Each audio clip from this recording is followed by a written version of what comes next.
Bonsoir, c'est l'un des écrivains les plus doués du XXe siècle, sans doute le plus décrié. Romancier génial, mais aussi auteur de pamphlets antisémites terrifiants. 50 ans après sa mort, Céline devait figurer dans les commémorations officielles de l'année 2011, célébration annulée.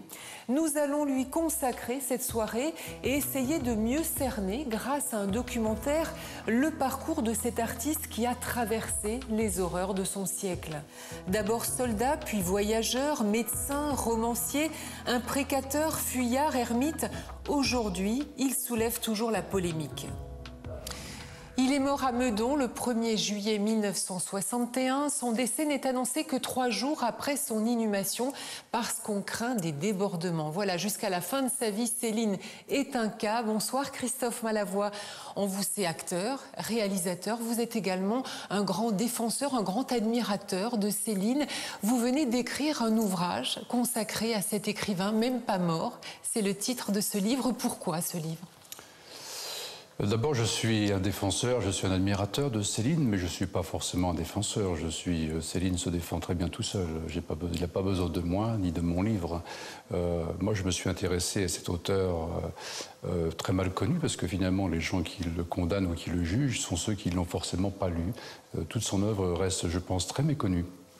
Les gens ont lu Le Voyage rouge de la nuit, mais quelques-uns meurent à crédit, puis très vite, les choses se dissipent, mais les gens ne connaissent pas Maudit soupir pour une autre fois, qui est un bouquin admirable, Féerie pour une autre fois, qui est donc la deuxième version de Maudit soupir. Vous, homme de texte, le comédien, je voudrais savoir comment vous avez rencontré Céline et qu'est-ce qui vous touche dans son écriture ?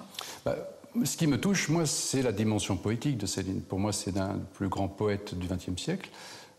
C'est quelqu'un qui a le sens, qui fait vibrer. C'est quelqu'un qui s'attachait à l'intimité des choses. Donc, ça vibre. Quand Céline, par exemple, décrit un coucher de soleil, certains ils parlent du rouge. Alors, certains diront le rouge, il choisit un adjectif. Les autres, on pourrait choisir un rouge sanguin, un rouge pourpre, un rouge éclatant. Lui, il va choisir un mot qui est complètement décalé, il va dire un rouge, mais fatigué le rouge, et pas pour longtemps. Et donc, tout d'un coup, ce rouge fatigué, chacun a une image de ce rouge fatigué. Donc, il suscite l'imaginaire du lecteur, et il fait vibrer son image comme ça. Et c'est quelqu'un qui, voilà, pour lui, la maladie du monde, c'est l'insensibilité. Donc, c'est quelqu'un qui, je pense, qui n'a pas réussi à porter un masque, qui a voulu décocher, en même temps dénoncer, s'approcher de la vérité humaine, qui n'est pas forcément très belle. Donc il l'a décrite, il l'a explorée, il l'a disséquée, et pour arriver parfois à des images qui font peur, mais sans oublier aussi le burlesque. Donc c'est un auteur qu'on peut rapprocher aussi de Rabelais, de Shakespeare, des gens qui ont manié le drame et la comédie en même temps. Eh bien, nous allons poursuivre cette discussion tout à l'heure et nous immerger dans la vie de Céline, voir les grandes étapes de son parcours. Voici Voyage au bout de Céline, un documentaire de Jean-Baptiste Perretier. À tout à l'heure.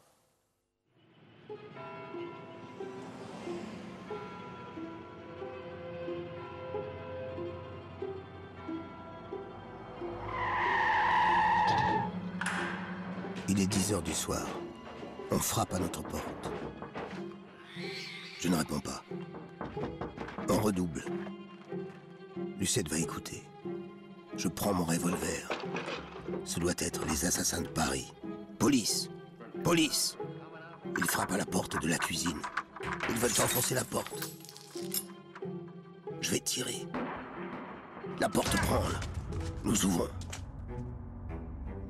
4 guignols à revolver. Un petit noir, un roux, 2 blonds. Haut les mains! Quiproquo. Ce sont des vrais policiers. On nous emmène, Lucette et moi, Bébert, dans son panier. Petit mensonge. Je sens que tout est perdu. On nous sépare. Cachot. Panier à salade. Plongé dans la nuit. Cellule numéro 5.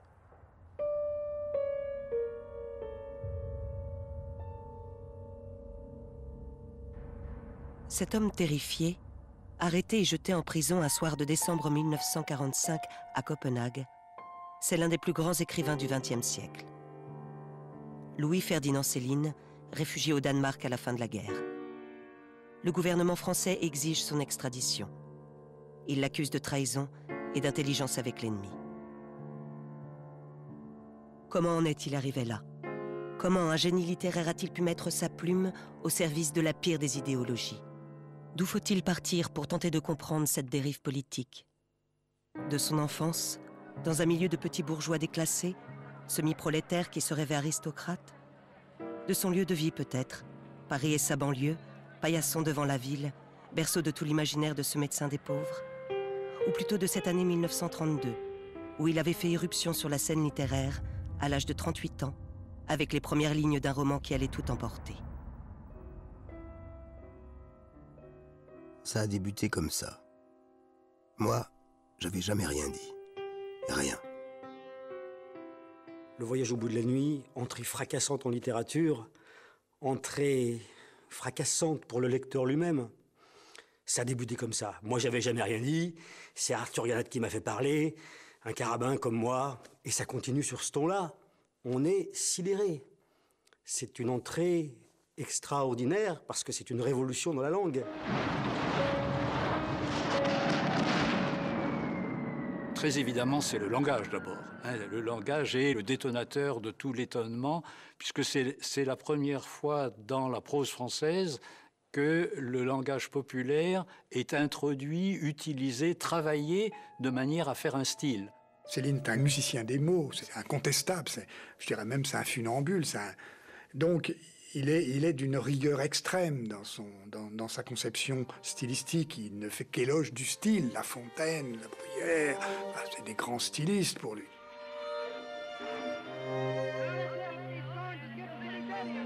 Pour une surprise, c'en fut une. À travers la brume, c'était tellement étonnant ce qu'on découvrait soudain, que nous nous refusâmes d'abord à y croire. Et puis, tout de même, quand nous fûmes en plein devant les choses, tout galérien qu'on était, on s'est mis à bien rigoler, en voyant ça, droit devant nous. Figurez-vous qu'elle était debout, leur ville, absolument droite. New York, c'est une ville debout. On en avait déjà vu, nous, des villes, bien sûr, et des belles encore, et des ports, et des fameux même. Mais chez nous, n'est-ce pas, elles sont couchées, les villes, au bord de la mer ou sur les fleuves. Elles s'allongent sur le paysage, elles attendent le voyageur, tandis que celle-là, l'américaine, elle ne se pâmait pas, non, elle se tenait bien raide, là, pas baisante du tout, raide à faire peur. Tout cela, c'est comme une espèce de déclaration de guerre par rapport à un langage reçu, institutionnalisé, le langage écrit, académique, scolaire. Déclaration de guerre.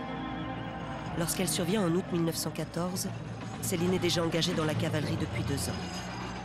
Au contact de l'horreur, il perd la virginité de son regard.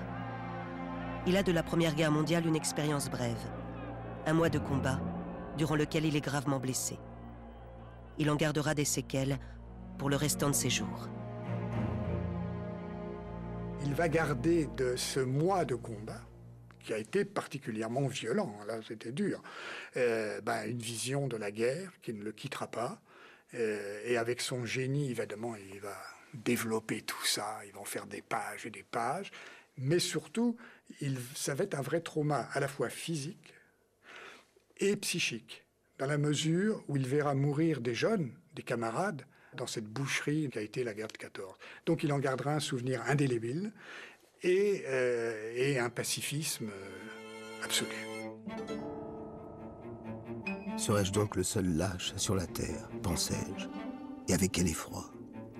Perdu parmi 2 millions de fous héroïques et déchaînés et armés jusqu'aux cheveux, avec casque, sans chevaux, sur moto, hurlant, en auto, sifflant, tirailleurs, comploteurs, volant, à genoux, creusant, se défilant, caracolant dans les sentiers, pétaradant, enfermés sur la terre, comme dans un cabanon, pour y tout détruire, Allemagne, France et continent, tout ce qui respire, détruire, plus enragés que les chiens, adorant leur rage, ce que les chiens ne font pas, 100 000 fois plus enragés que 1000 chiens et tellement plus vicieux.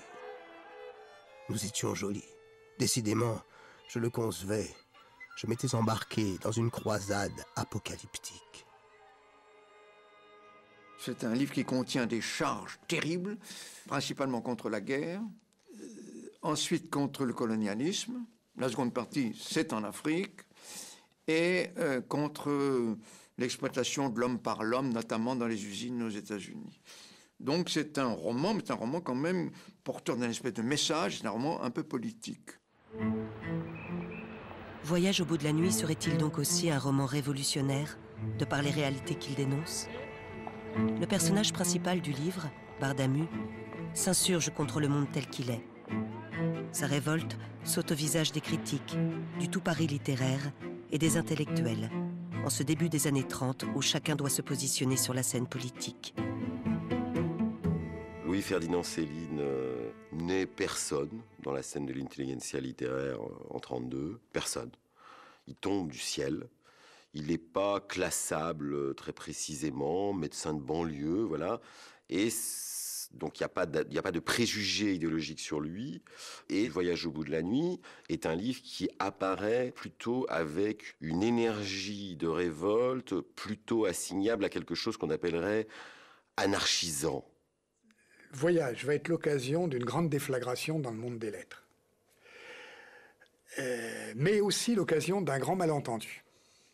C'est-à-dire que la gauche va penser que Céline est de ce côté-là, par son antimilitarisme, par sa dénonciation de la condition des pauvres, parce qu'à travers son regard de médecin des pauvres, il faut savoir que Céline travaille en milieu de banlieue prolétarienne.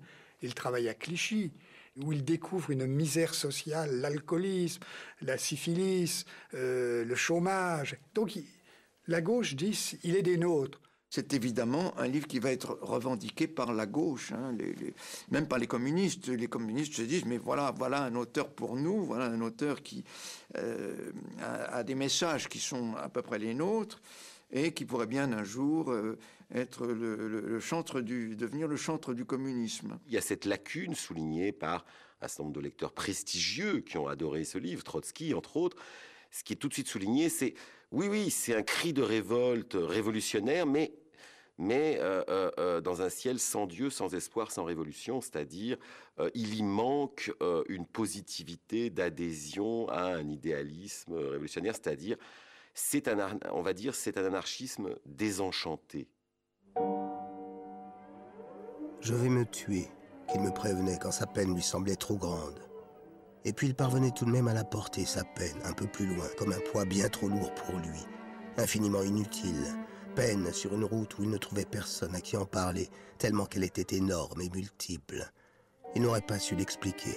C'était une peine qui dépassait son instruction. Ce désespoir était authentique. Céline ne jouait pas avec ça. Il était totalement désespéré. Je pense qu'on ne comprend rien à Céline si on n'a pas notion de l'authenticité de ce désespoir métaphysique irrévocable et qu'il a miné sa vie. Et Voyage est le premier temps de l'exposé de ce désespoir. En janvier 1933, 3 mois après la sortie de Voyage au bout de la nuit, Adolf Hitler, artiste manqué reconverti en hypnotiseur de foule, arrive au pouvoir de l'autre côté du Rhin.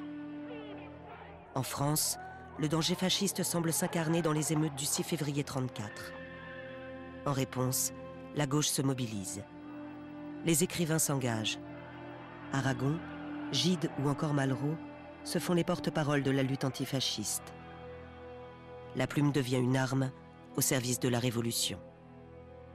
Céline, qu'est-ce qu'il fait à partir de 1933 ? Il y a quand même des événements considérables qui se passent en Europe.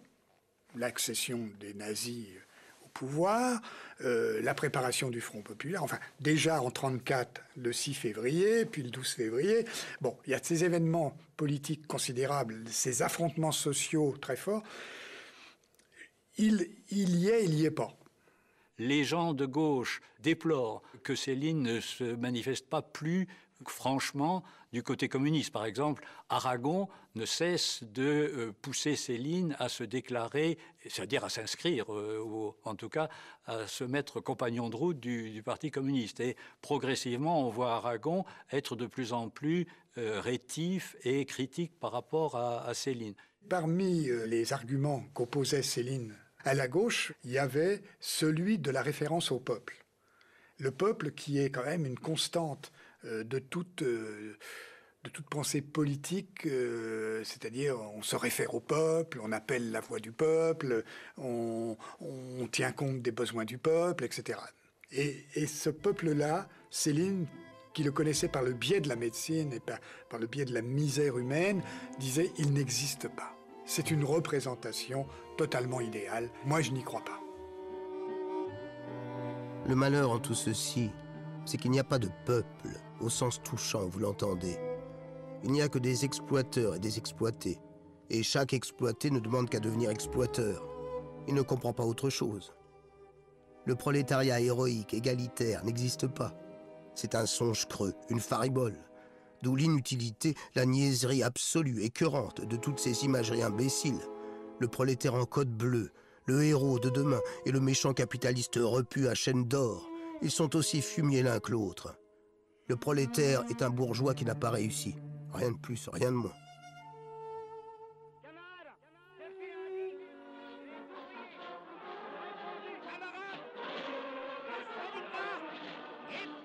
Mai 1936.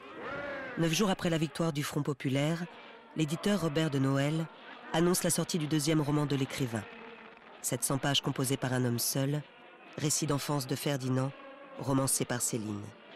Situé dans le Paris de la Belle Époque, bien loin des luttes qui secouent la France en ce printemps du peuple, avec un titre qui, une nouvelle fois, claque comme un coup de fouet.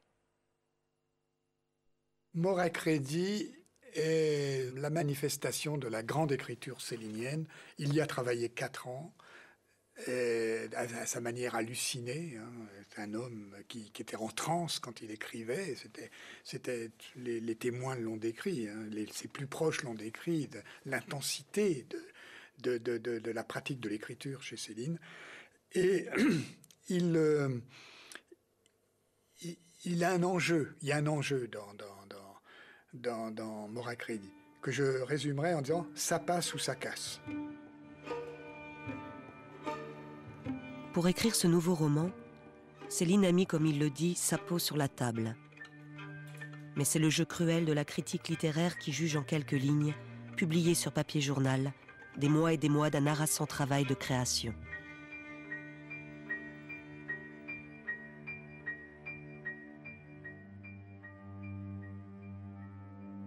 On juge que le livre est vulgaire, si vous voulez, parce que, évidemment, il y a des quantités de scènes, des scènes d'amour, des scènes, il assiste, il est petit employé, puis il regarde par une lucarne, il voit la femme de son patron qui fait l'amour avec son amant, tout ça est décrit de façon extrêmement crue, extrêmement, évidemment, très très peu habituelle à l'époque. Il y a des passages extraordinaires. Quand Céline, Ferdinand, consomme son premier acte sexuel avec la Gorloge, Madame Gorloge.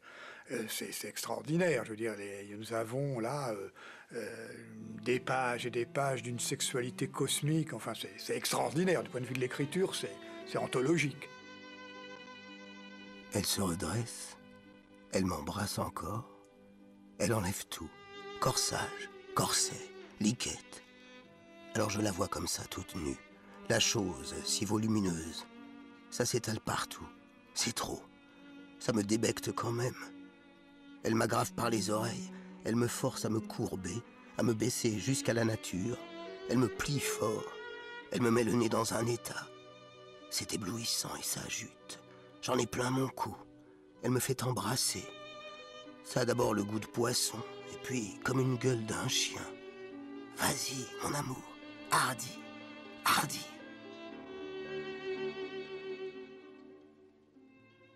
La réception de Mort à crédit a été pour Céline une sorte de blessure. Il s'est senti incompris, Il a accordé beaucoup d'importance, je crois, à ce livre qui a une dimension autobiographique particulière. Il n'est plus Bardamu, il est lui-même, en somme. Et puis voilà qu'on trouve que ce livre est vulgaire, trivial, etc., qu'on ne le lit pas comme il aimerait être lu. Il a été donc affecté très profondément, et moi je crois que ça explique une partie de son évolution ultérieure dans les quelques années qui vont suivre. Été 1936. Est-ce pour fuir les critiques que Céline part en Union soviétique? Ou peut-être pour voir de ses propres yeux ce paradis communiste vanté par la propagande? Au retour, il publie un premier texte engagé, 20 pages intitulé « Mea culpa », écrite avec une plume trempée dans l'acide, où l'écrivain dénonce la fabuleuse mystification du régime stalinien. Le mirage du flirt de Céline avec la gauche se dissipe définitivement. Avec Mea culpa, Louis-Ferdinand Céline a plongé la main dans l'engrenage de l'écriture pamphlétaire. Il va s'enfoncer dans un tunnel de plus en plus sinistre. En 1937, il publie un brûlot de 400 pages, où il mêle sur plusieurs niveaux évocation de l'URSS, arguments de ballet, avertissement contre le massacre à venir, c'est-à-dire la guerre mondiale qui pointe à l'horizon. Avec surtout, dans ses bagatelles pour un massacre, un motif enveloppant tous les autres, le déchaînement d'une fureur antisémite. Qu'est-ce qui lui a appris? Qu'est-ce qui lui a appris? C'était un homme cultivé, c'était un homme plutôt aimable, enfin très peu, je veux dire, sociable. Bon, mais il avait dans le contact humain, on le décrit en tant que médecin comme un homme extrêmement humain, extrêmement attentif, etc. Donc, qu'est-ce qui lui a appris? Céline, tout d'un coup, impute la mauvaise réception de Maura Credy aux Juifs. Tout d'un coup, les critiques qui n'ont pas apprécié le roman sont tous des critiques juives. En même temps, il y a l'accession au pouvoir du Front populaire, donc de Léon Blum, et tout ça cristallise des idées qui étaient latentes chez lui et qui prennent tout d'un coup une force dévastatrice. D'où cette façon, tout à coup, de prendre la politique, comme beaucoup d'autres le font d'ailleurs, hein, comme beaucoup d'autres écrivains, comme un terrain d'excitation, comme un territoire d'exaltation. Et la politique, pour lui, c'est la colère, il le dit. Hein. Et la colère, c'est pas une colère sans objet, c'est une colère qui vise particulièrement les Juifs.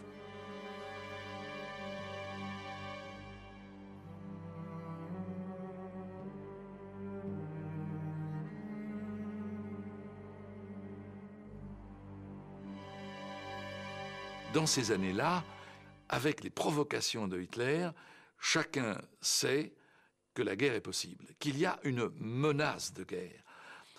Et toute une série de publicistes, de journalistes, de politiciens vont faire de l'antisémitisme une autre manière de pacifisme, à savoir, ce sont les Juifs qui veulent la guerre contre Hitler, puisqu'ils sont persécutés. Ce sont ces Juifs réfugiés qui, par conséquent, veulent pousser les Français à faire la guerre. Or, cette idée-là, elle est de Céline, bien sûr, mais ce n'est pas lui qui l'invente. Vous la trouvez dans toutes ces publications de l'époque, très antisémites.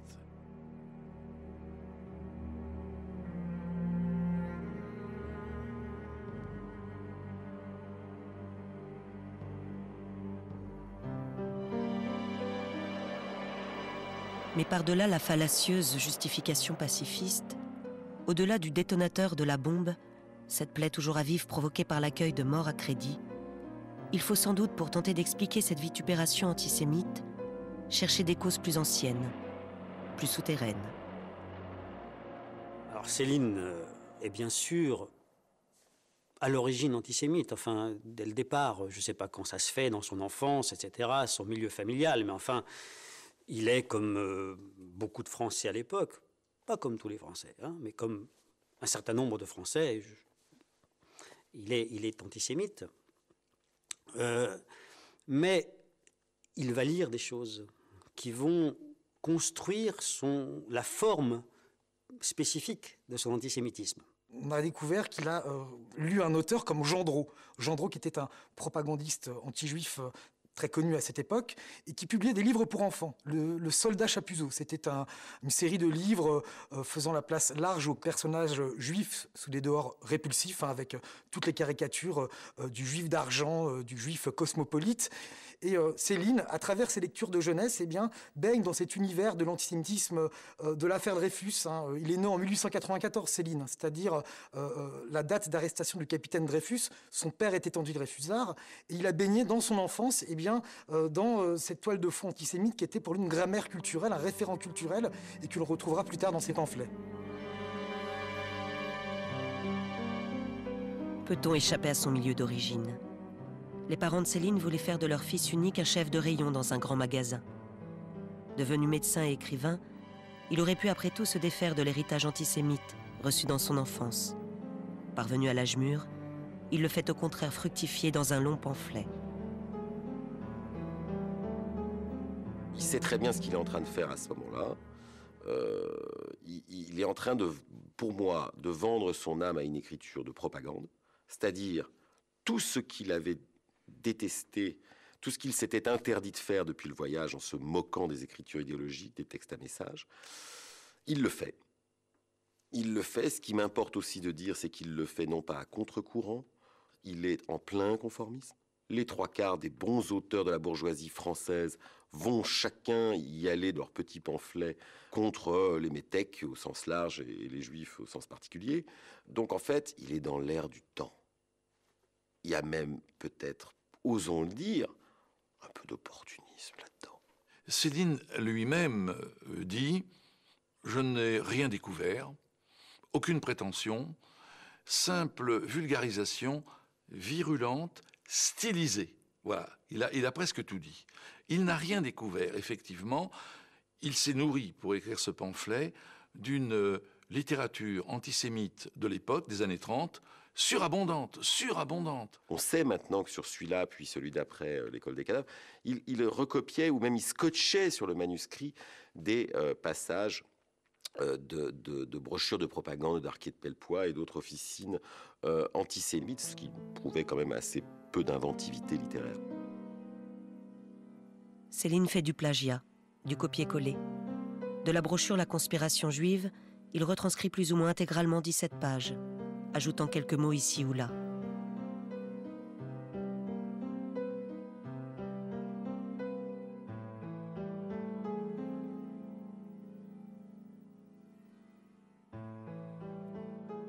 Bagatelle va combler les vœux de Céline.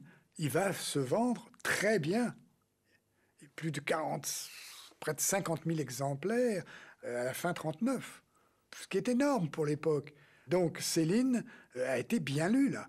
Et ça a été ce qu'on appelle pour l'époque un best-seller. Lorsque Céline publie Bagatelle pour un massacre, il a déjà une notoriété littéraire. Il est déjà un nom dans le paysage littéraire français. Donc, écrivant ça, publiant cela, il est évident qu'il donne une légitimité littéraire aux idées aux pires idées des antisémites et de l'extrême droite de l'époque. Il donne une légitimité littéraire aux idées barbares de l'époque. Avec Bagatelle pour un massacre, Céline parvient à reconquérir en partie ce public qui n'avait pas goûté son deuxième roman. Dans cette France malade où l'extrême droite prospère, l'antisémitisme fait recette. Mais qu'a fait Céline de son génie littéraire? La question dérangeante se pose toujours aujourd'hui. Peut-on encore trouver dans Bagatelle des traces de son talent d'écrivain?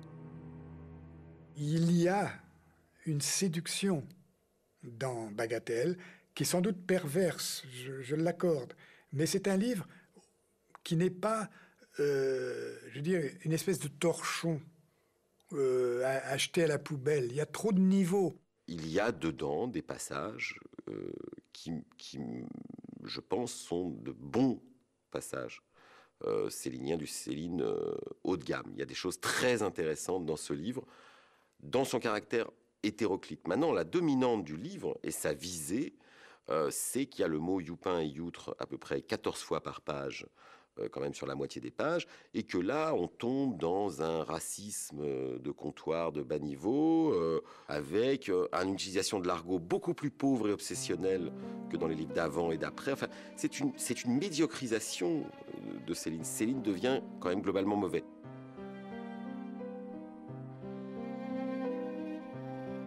Le bon docteur Céline, après le succès de Bagatelle pour un massacre, aurait pu s'arrêter là. Mais il est désormais un écrivain engagé, une figure et une référence pour les activistes antisémites français. En 1938, il persiste et signe, en prodiguant ses pseudo-remèdes dans un second pamphlet. L'école des cadavres, le second pamphlet, est nul de bout en bout, est immonde de bout en bout. Je n'ai d'ailleurs pas pu le finir, tellement c'était abject, parce que là c'est vraiment du racisme biologique à fond. Là, ensuite, il y a même le racisme scientifique, là c'est vraiment immonde, craniologique, les faciès, c'est l'inégalité des races par faciès. C'est vraiment un discours abject, un peu réécrit populaire, quoi, mais c'est immonde. Alors ça, voilà. Donc là, par exemple, il n'y reste plus trace de choses, même lisibles, et qui pourraient encore faire qu'on ait la moindre envie de le lire. Il pensait que les races existaient, qu'il fallait qu'elles se préservent, et qu'il était opposé à tout métissage, et qui, par définition, affaiblissait l'espèce. Est-ce qu'il pensait qu'il y avait une race supérieure? Oui, je pense qu'il pensait qu'il y avait une race supérieure, c'était les Blancs du Nord. Donc, ce racisme fait partie de ses conceptions fondamentales. Il n'est pas, si vous voulez, dans une position, je dirais même là, idéologique. Il pense qu'elle est scientifique. Par exemple, Céline propose, dès l'époque des pamphlets, la stérilisation des Juifs. Alors, qu'est-ce qu'il entend par là? Eh bien, stériliser les Juifs, c'est-à-dire les empêcher de procréer, les condamner à une mort différente, en quelque sorte. Et puis, la stérilisation pasteurienne, c'est-à-dire il faut stériliser le corps social des microbes, des poux, des bacilles. Hein. C'est une terminologie qu'on trouve dès cette époque chez Céline.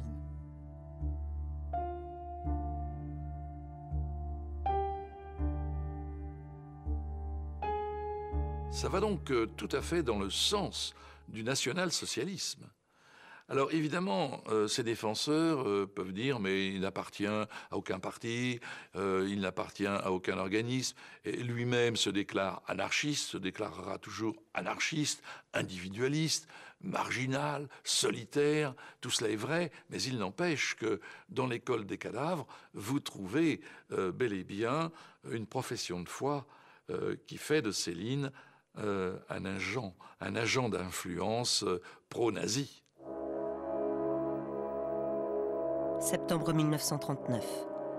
Partout, la nouvelle se répand. Mobilisation générale.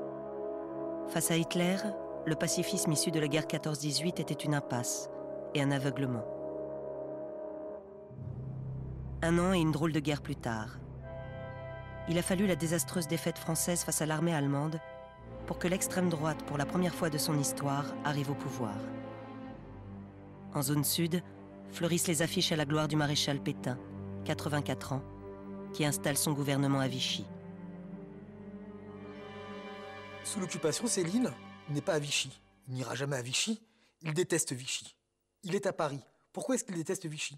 Ça peut sembler paradoxal, mais pour lui, Vichy, ce sont les vieilles badernes catholiques qui n'ont rien compris à l'antisémitisme, parce que l'antisémitisme tel que l'a défini le maréchal Pétain ou ses ministres, eh bien, n'est pas assez raciste, et qu'il faut s'appuyer sur l'exemple hitlérien. Et il y a un clivage entre Paris et Vichy.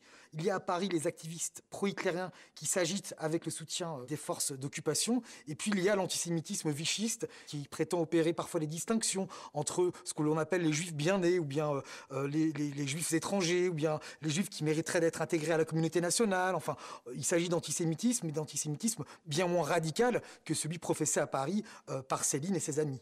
Il s'est tenu à l'écart de la collaboration officielle parce qu'il était plus collaborationniste, et avant même les collabos, plus collaborationniste qu'eux. Parce qu'il était du côté d'Hitler. Hein, mieux vaut 12 Hitler qu'un Blum. Parce qu'il disait, il ne suffit pas de bouffer de juifs, il ne suffit pas d'être comme les maurassiens ou comme les pétainistes pour, en quelque sorte, exclure les juifs de la vie sociale, etc., d'être contre eux sur le plan social et religieux. Non, il faut épurer, il faut saigner les juifs. Ce sont les expressions terribles qu'il emploie.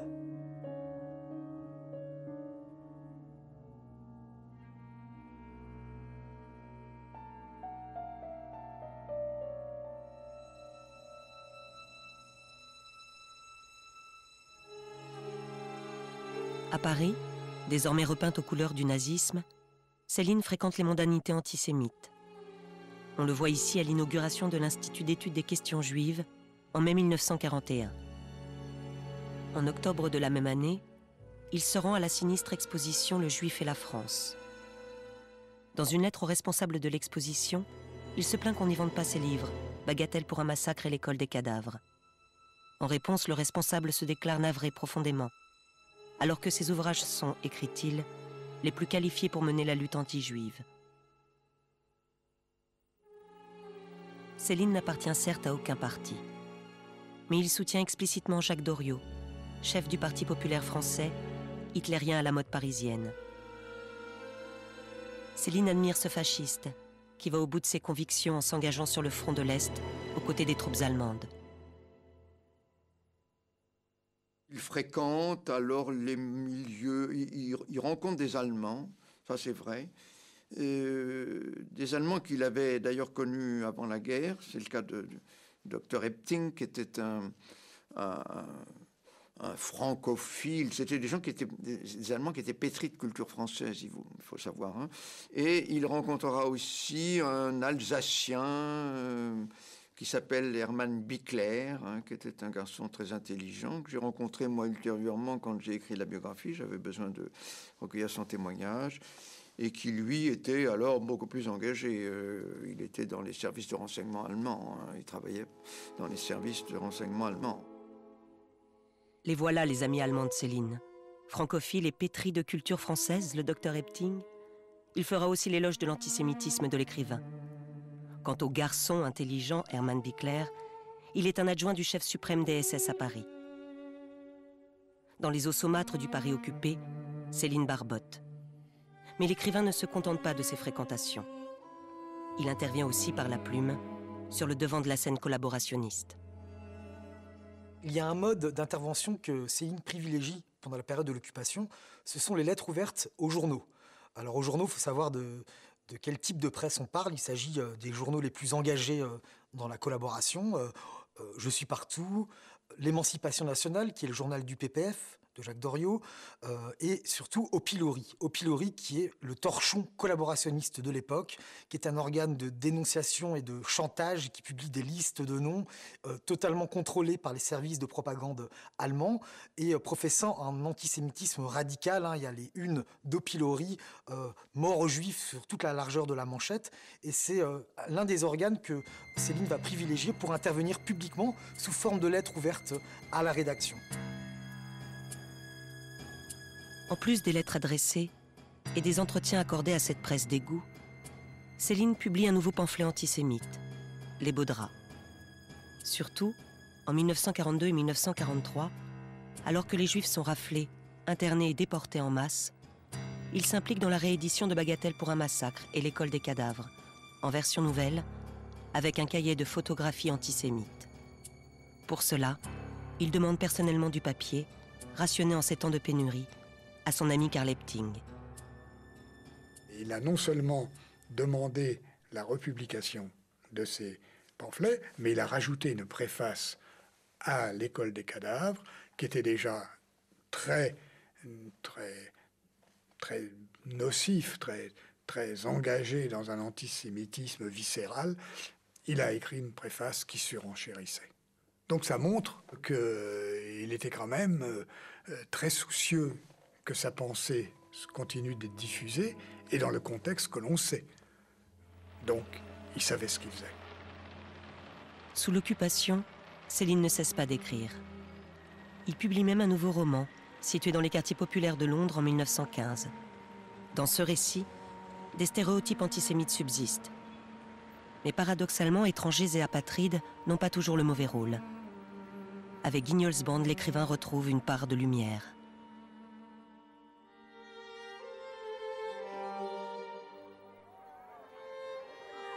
J'étais optimiste subitement. Il m'arrivait des charges d'âme. Il fallait faire face, que les choses s'arrangent. Je le voyais l'avenir en rose, l'avenir merveilleux. On est drôlet quand on est jeune. On voltige comme un piaf gâté, du noir au clair, du rire aux larmes. On voit du bleu de ciel toujours dans les pires tornades.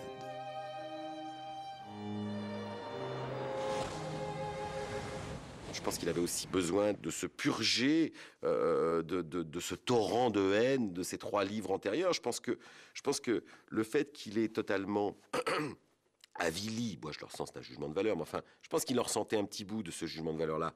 Il avait quand même vendu sa plume à une écriture de propagande. Il sentait bien que c'était plus faible, que littérairement, quand même, ça, c'était en train de sentir un peu le roussi, quand même. Donc là, il se réenchante. Il y a un réenchantement. C'est pas souvent chez Céline, le réenchantement.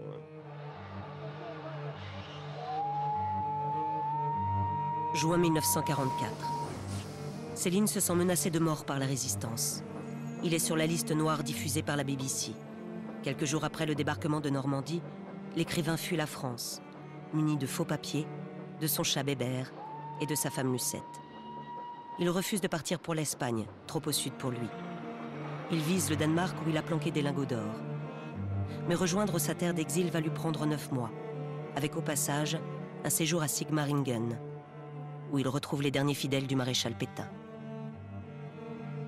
Ce séjour à Sigmaringen est un bonheur pour les lettres françaises, en quelque sorte, puisque ça va donner à Céline la matière d'un roman fantastique qu'il écrira peu avant, qui publiera très peu de temps avant sa mort, qui s'appelle D'un château l'autre. D'un château l'autre, c'est le château de Sigmaringen. Le château suivant, c'est la prison de Copenhague. Hein, D'un château l'autre. Céline, qui avait jugé Pétain et Laval trop tièdes à son goût, se trouve malgré tout avec eux, parmi un millier de collabos français. Il est là et joue à sa façon dans cette mauvaise pièce de théâtre. Le maréchal Pétain vit dans le château. Autour du maréchal, il y a son gouvernement, je sais pas, présidé par Laval.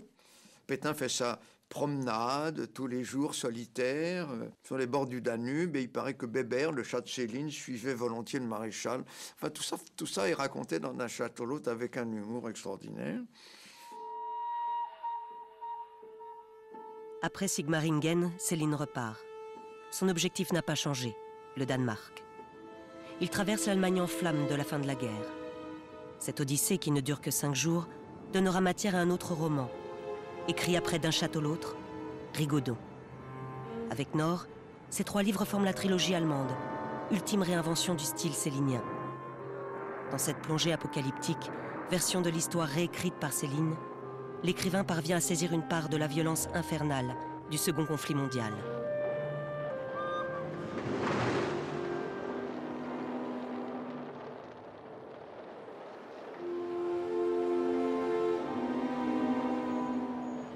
Céline a perçu, comme peu d'écrivains, c'est vrai, certains aspects de la catastrophe historique.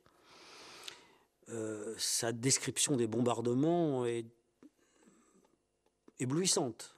Il y a quelque chose là dans le rapport entre l'écriture et puis la conflagration, l'explosion, l'horreur de la guerre qu'il avait manifestée dans le voyage et qui se continue dans la trilogie en particulier. Et il y a donc manifestement chez Céline, une sorte de caisse de résonance par rapport à la violence de l'histoire. Le problème étant évidemment que cette violence, il la sélectionne, il la choisit selon son idéologie. En avançant, je vois Il ne reste pas beaucoup de maisons debout, plus, moins qu'à Berlin, pareil je dirais, mais plus chaud, plus en flammes, et des flammes en tourbillon, comme plus haut, plus hautes, plus dansantes, vertes, roses, entre les murs. J'avais encore jamais vu de telles flammes. Le drôle, c'était que sur chaque maison croulée, chaque butte de décombres, les flammes vert, roses dansaient en rond, et encore en rond, vers le ciel.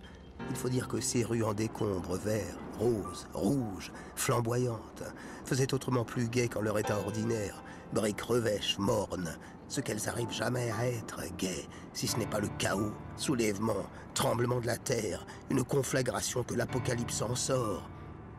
Il n'y avait vraiment plus rien debout. Plus que des pans de murs et des bûchers, j'ai dit. Chaque immeuble avec encore la suie, les flammes, et aussi des petites explosions. Je vous ai assez parlé d'odeurs. Toujours à peu près les mêmes odeurs. Berlin, eau d'orte ou ici. Poutres roussies. Viande grillée.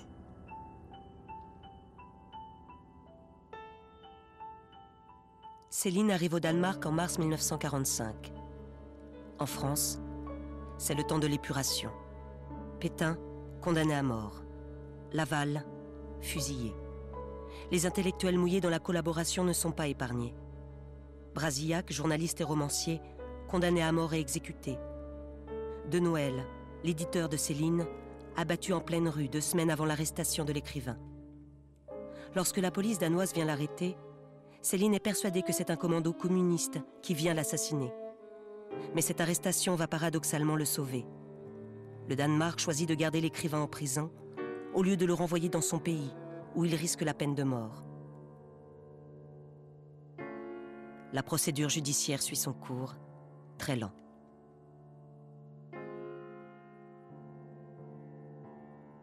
Avril 1951. Céline, représentée par son avocat, Jean-Louis Tixier-Vignancourt, bénéficie d'une loi d'amnistie.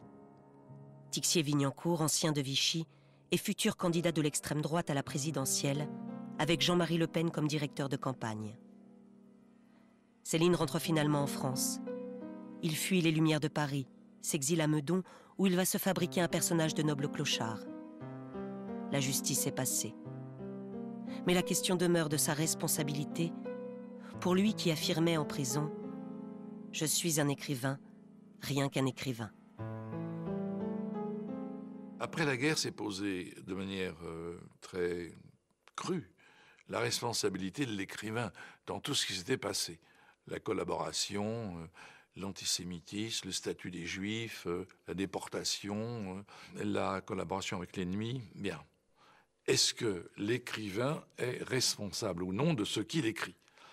Et c'est à la même époque où Sartre pose la responsabilité absolue de l'écrivain, allant même jusqu'à écrire que les silences même de l'écrivain sont un acte dans certains cas, et que par conséquent, il faut considérer que l'écrivain est responsable, parce qu'il a, évidemment, un pouvoir d'influence. Là, vraiment, pour moi, la problématique, elle est toute simple. Dans un certain nombre de pages de ces pamphlets, Céline a aidé à l'extermination, la déportation, l'arrestation. C'est-à-dire, il a aidé quoi? Il a aidé à ce que chaque policier qui raflait, qui arrêtait des enfants juifs, faisait rigolait en repensant à Bagatelle pour un massacre, c'est Youpin, etc. C'est la caution populaire. Monsieur Céline, je voudrais vous poser une question à propos de vos livres précédents. Il semble que vous ne croyez pas à votre violence, enfin vous ne la concevez pas, vous ne l'imaginez pas. Je ne me vois pas violent du tout. Oh, mais pas le moins du monde, je n'ai jamais été violent. J'ai toujours soigné avec beaucoup de douceur, si j'ose dire. Tous ceux qui m'ont approché, j'ai sauvé énormément de gens et d'animaux à la guerre. J'ai vécu dans bien des milieux, j'ai bien violent, je dis, j'ai vécu dans la violence. Mais moi-même, je ne la veux absolument pas. Et les livres très fâcheux que j'ai pu écrire étaient faits justement contre la violence. Je sentais une guerre venir et je dénonçais les motifs de la guerre et les suites. L'histoire m'a donné raison, mais pas les hommes. Bon, ça, c'est une très grosse différence entre l'opinion des gens et puis les faits. Ça fait partie de cette entreprise d'auto-justification, d'auto-réhabilitation de Céline, qui se rend bien compte qu'il a fait une gaffe, comme il dit. Il ne revient pas sur le contenu, mais il a fait une gaffe quand même. Hein. Il a poussé le bouchon un peu loin, donc il faut qu'il se refasse un costume. Et son idée essentielle, c'est que je suis un homme à style. Pas un message, j'ai pas d'idée. Pas de message, pas d'idée. Bon. Donc, d'une certaine façon, on efface les pamphlets. D'une certaine façon, on n'a eu aucune idée par rapport à Hitler, par rapport à Blum, par rapport aux Juifs, par rapport à l'enjuivement. On n'a rien écrit qui soit un tant soit peu politique. Pas d'idée, pas de message.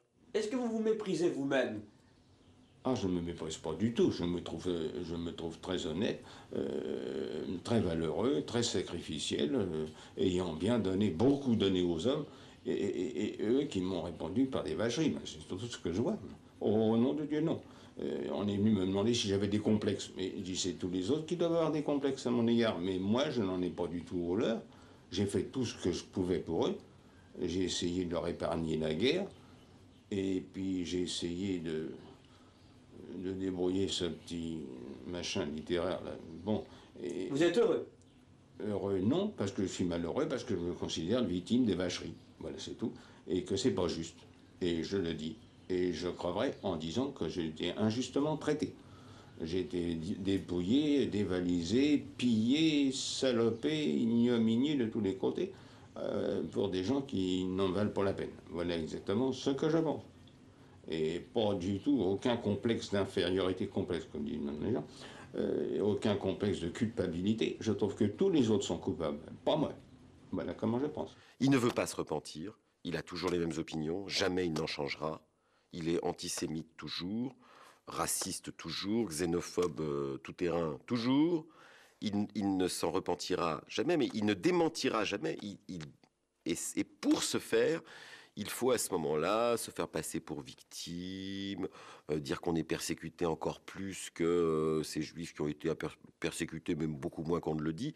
Bref, ce discours est quand même insupportable. Céline, c'est l'acharnement, la fixité, l'immobilité. Hein. C'est Céline l'inamovible. Je ne bouge pas d'un poil, je ne me renie jamais.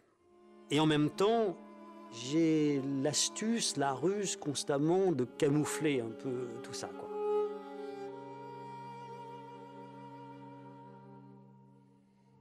Même après la guerre, il est à l'affût des théories naissantes du négationnisme.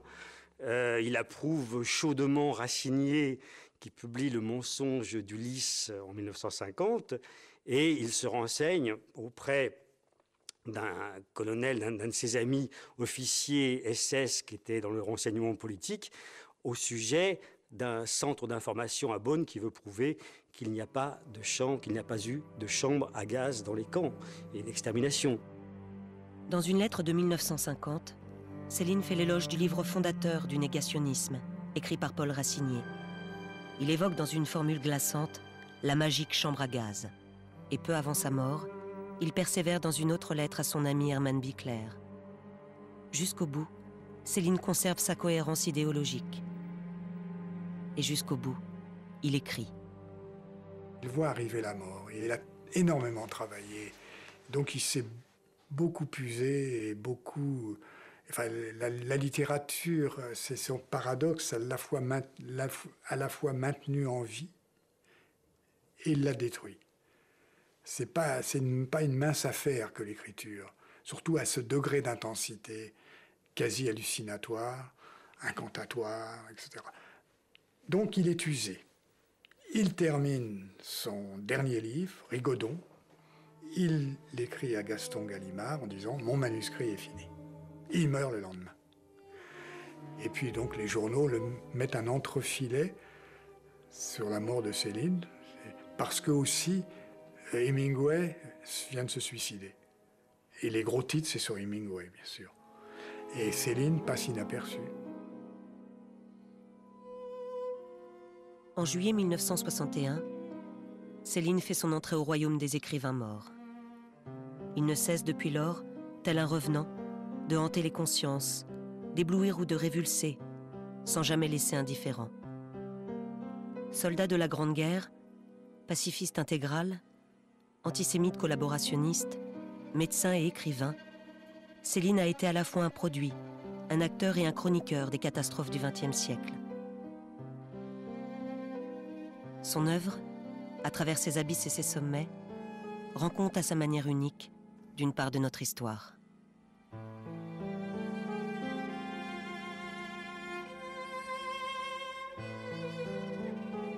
Je pourrais, moi, dire toute ma haine. Je sais. Je le ferai plus tard, s'ils ne reviennent pas. J'aime mieux raconter des histoires. J'en raconterai de telles qu'ils reviendront exprès pour me tuer, des quatre coins du monde. Alors ce serait fini. Et je serais bien content.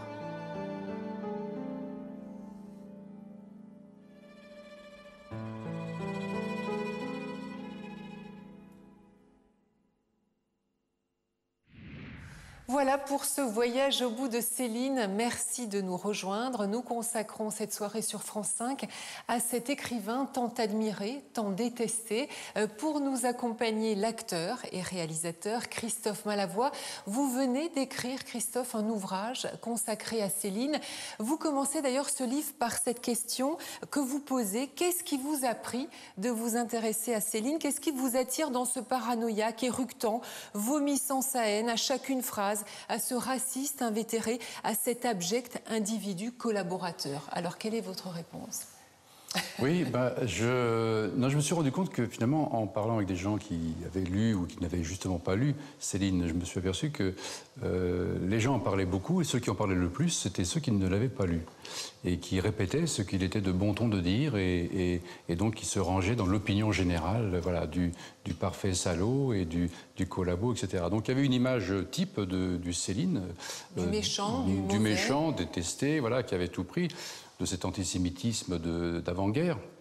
Il faut savoir que la France, avant la guerre, était antisémite. 50% de la population était antisémite. Et les choses, ça ne posait de problème à personne. Sauf que de déclarer son antisémitisme. Il a écrit vraiment, Christophe, ces pamphlets antisémites. D'ailleurs, sa famille, sa veuve ne souhaite pas qu'on les réédite.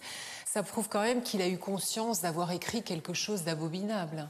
Oui, mais Céline, c'est le délire. Donc moi, j'essaye d'écrire un livre pour le comprendre, me rapprocher de la complexité de cet homme qui est fait de beaucoup de contradictions, qui est en même temps un médecin hygiéniste et qui en même temps vivait avec des costumes tachés de partout, de manière assez délabrée, qui est en même temps... qui a été très contradictoire parce que qui a dénoncé les Juifs effectivement comme responsables du déclenchement de la Deuxième Guerre mondiale, mais qui n'a jamais dénoncé des Juifs puisqu'il vivait rue Girardon au-dessus d'un résistant notoire qui était Robert Champfleury et Simone Mabing, qui étaient responsables des parachutages dans la région parisienne et qui hébergeaient de temps en temps des gens qui avaient été interrogés par la Gestapo un peu violemment, qui s'étaient fait un peu défoncer le portrait, ou bien des gens qui étaient arrivés en parachute et qui s'étaient un peu esquintés. Et donc ils appelaient Céline, qui habitait au 5e, eux ils habitaient au 4e, et pour les soigner. Donc il aurait pu dénoncer tous les gens qui s'y planquaient, puisqu'il a même réalisé des certificats de complaisance pour aider aussi certains à ne pas partir au service du travail obligatoire. Alors, dans les cérémonies officielles, cette année, on devait fêter ou commémorer les 50 ans de sa mort. Finalement, ces célébrations n'ont pas lieu. Vous-même, vous essayez de mettre en scène un film autour de Céline, interprété, je crois, par Jacques Dutronc. Finalement, vous avez beaucoup de mal également à faire avancer votre projet. Oui, j'ai écrit un scénario qui raconte donc une partie de la vie de Céline qui part en juin 1944, qui est à l'arrivée des Américains, donc qui fuit à Baden-Baden, puis après en Allemagne, à Berlin, puis après à Sigmaringen, et puis après qui remonte toute l'Allemagne à travers jusqu'au Danemark. C'est une partie de la vie de Céline qui est vraiment intéressante parce que c'est un moment inouï de la fin de la guerre, en même temps de la fin d'un monde apocalyptique, le chaos total. Mais j'ai beaucoup de mal parce que dès qu'on parle de Céline, il y a des refus, il y a comme si je voulais faire l'apologie de l'antisémitisme. Moi-même, d'ailleurs, ayant écrit, m'intéressant au personnage de Céline, j'ai l'impression d'être soupçonné de... C'est suspect, pourquoi s'intéresse pourquoi s'intéresser d'aussi près à ce personnage, à ce parfait salaud, à ce collaborateur. Donc j'ai essayé d'écrire un livre pour aller contre les idées reçues aussi, contre ce qu'il est de bon ton de dire, et beaucoup de choses fausses qui se disent sur Céline. Comme Sartre, on a dit des choses en disant que Céline était payée par les nazis pour défendre les thèses nationales-socialistes. C'est entièrement faux. Céline n'a jamais été payée par quiconque. Donc je parle aussi de Giraudoux, d'autres gens, de gens qui sont passés aussi à travers les mailles du filet, qui ont dit des choses peut-être pires. Donc voilà, j'essaye d'éclairer un petit peu, de sortir aussi des sentiers battus. De ce manichéisme. Et de ce manichéisme, comme vous trouvez qu'il y a une sorte d'injustice faite à cet immense écrivain? Je pense que l'œuvre de Céline déborde, et à mon avis, on ne peut pas le réduire uniquement à son antisémitisme, ce serait trop facile. Et qu'est-ce qu'on attend de nos auteurs, de nos littérateurs, enfin de gens, de nos poètes, qu'ils soient des saints, que ce soit des gens bien sous tout rapport? Non, le vice fait aussi partie de la vie, et donc qu'est-ce qu'on demande à quelqu'un qui écrit? C'est d'être juste et d'être vrai. Et alors, il y a écrit des choses qui sont absolument, qu'on peut classer effectivement dans l'abominable, qu'on peut rejeter, qui sont d'ailleurs qui ne sont pas édités aujourd'hui. Mais il a écrit aussi un nombre de choses incalculables. Tout ce qu'il a écrit après la guerre est absolument faramineux et d'une grande beauté. Quel est le livre de Céline que vous nous conseillez de lire? Je pense que Mort à crédit est un livre admirable. Pour Céline, c'était le meilleur. Après avoir écrit Mort à crédit, il avait dit « Moi, j'ai dit ce que j'avais à dire, j'ai tout dit ». Et donc, il aurait pu très bien s'arrêter d'écrire. Il a failli d'ailleurs s'arrêter d'écrire. Bon, les circonstances ont voulu qu'il... Il avait commencé à écrire Casse-Pipe, qui était un livre qu'il voulait faire sur la guerre de 14, parce que tout part de la guerre de 14 avec Céline. C'est le drame fondateur de toute son écriture et de toute sa vie. Donc, il a cette déflagration dont il ne sortira jamais. Et puis il y a Maudit soupir pour une autre fois, qui est une première version d'un livre qui s'appelle Féerie pour une autre fois, qu'il a écrit durant son exil et qui est absolument admirable. Puis il y a des scènes, donc voilà, il y a aussi je parlais de sensualité aussi tout à l'heure, on est au cœur aussi de la chair et du sensuel avec Céline. Et puis aussi du rire, parce que Céline est un homme très drôle, est un homme excessif, qui nous fait rire, dont dans tous ses livres, il y a des passages qui sont immensément drôles. Je vous remercie beaucoup. Merci. Merci à vous. Dans notre bloc-notes, je vous conseille d'abord cet ouvrage, Même pas mort, de Christophe Malavoie, notre invité. C'est aux éditions Balland. Voyage au bout de la nuit, le livre le plus célèbre de Louis-Ferdinand Céline. Il est illustré par Jacques Tardy, ici aux éditions Futuropolis. La vie de Céline, une biographie signée de Frédéric Vitou chez Gallimard dans la collection Folio.